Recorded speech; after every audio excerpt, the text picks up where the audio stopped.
Hey guys, how's it going? Now, sorry, I feel I'm after ripping yous off, yeah? The profile 1.5, okay?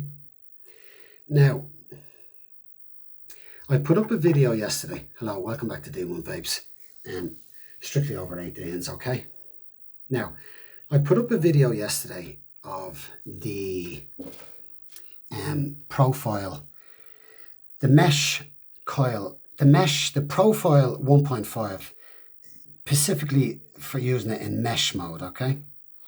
Now, I cheated a bit by not showing you the coil and the way I actually mastered, well, not mastered, but fixed up after 7 attempts to wick this and get it right. Now, the first thing you must make sure you do is that you bend your coil around this apparatus, okay? And it's a perfect semicircle. See that? You bend it and then you sit it into these clamps, open up, tighten your screw down and tighten your screw down.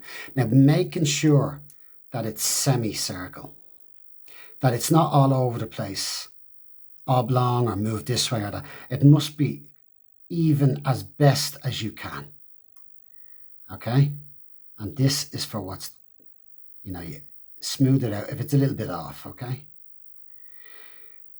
It has to be that way because the cotton has to stay touching that part, has to stay touching every part of the coil.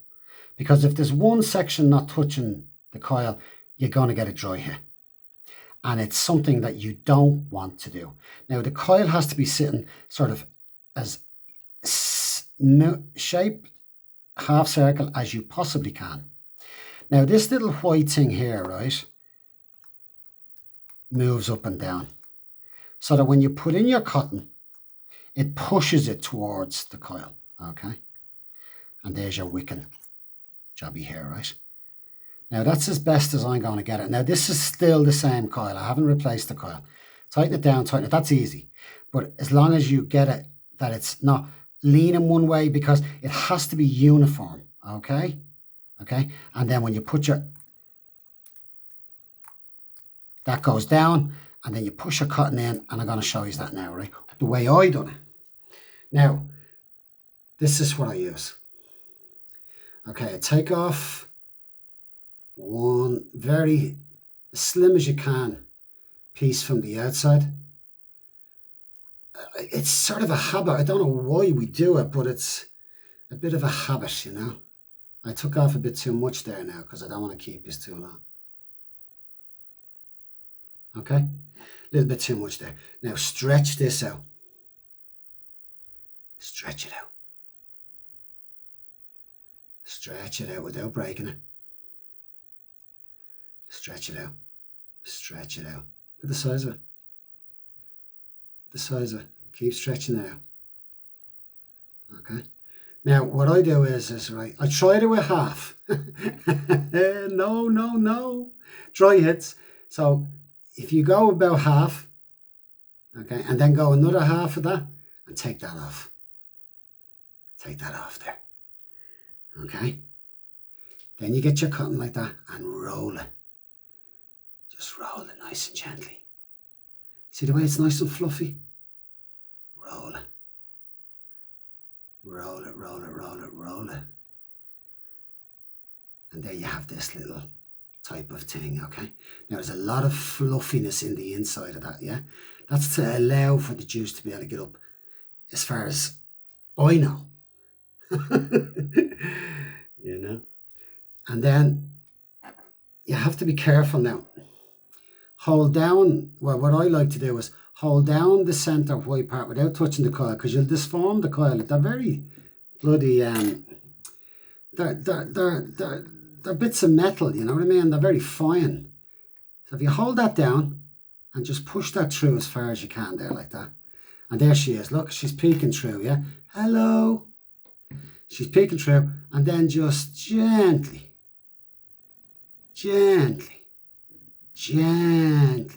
see that? Pull it back and forward. Yeah, I like that. Back and forward, when you, yeah. Then you get your scissors, right? Are we watching? Yeah, he's paying attention now. Get your scissors and cut it at an angle down the way. Discard that. Because if you weigh up discarding bits of cotton compared to a dry hair, trust me. Oh man. Now, here we have this bit of cotton here. Now, don't cut anything. You could cut a little bit off there. Yeah, we cut that a little bit off. We cut that a little bit off. Not too much though. Don't make a fuck of this. Now, what you do then, well, what I do then is off you go. Off you go. And pull it through again there like that. And then off you go again.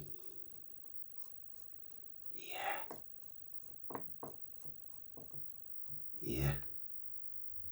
And then you turn it upside down like that, and you up. Get it fluffed out. Get it fluffed out. Get it fluffed out like your life depends on this. We're doing this because we don't want a dry hit on a mesh coil. I can assure you. Some people might say, I'm not going through all that. And that's fair enough. But this is how I get it not to do it. And it's taken me 7. This is my 8th time to build this. Now, see the way that's all fluffed up there? Now, I'm going to pull that back through again. Nice and firm there. Now we start cutting it down a little bit there. Start cutting it down a bit. Yeah. You know, comb it out again. Comb it out again. Cut off the little fuzzies there like that. Okay. It's nice and fluffy there like that. Cut off another little bit there. A little bit there. Just little bits of haircuts. Right? Whoa. Then get it there and just tuck it in till it's touching the bottom. Okay? Okay? Like that. Okay? And just pull it through. There's too much there now. There's too much there. Just so it's touching the bottom. Now, not barely touching the bottom, touching the bottom. Pull it another little bit. You probably think I'm fucking mad, Liz. Now we have this side. This is where it gets a little bit tricky for me. Because I'm impatient, you know. Making sure that this side has stayed the same. Because if you get this right, your cotton's good for a week, according to some of the experts. Cut it down a little bit then. Cut it down. Cut it down. Okay. Fluff it out again. Fluff it out again there. Now I think that we're just perfect there like that. Making sure that the bottom of the cotton is the thing that's touching the deck. Now you might say, he's a fucking arsehole. I don't care. I really don't care. I'm just showing the people who want to see this. And that's the way I've done it. And that has, you need the cotton to be full like that. You need it to be touching the coil all the way. Not a bend dink in the coil. If you do a dink in the coil, it's fucked. Take it out and put it in the what you call the green bin, yeah? Do it green, yeah? What you think? And then on with your juice and off you go. That's the way. I have got this to work. Guys, look at it. Yeah? And I'm proud of that. Now it looks a bit bits and pieces, but when that juice gets on that, it's all about the coil being touched everywhere by cotton. Therefore, that it's touched everywhere by juice. So that the coil, when it burns juice only, not just burns metal and leaves that taste in your mouth that you just don't want it in your mouth. And I just hope that that's a good enough for you and somebody's learned something. because it took me a long time to learn that. Thanks very much for watching. D1 Vapes out.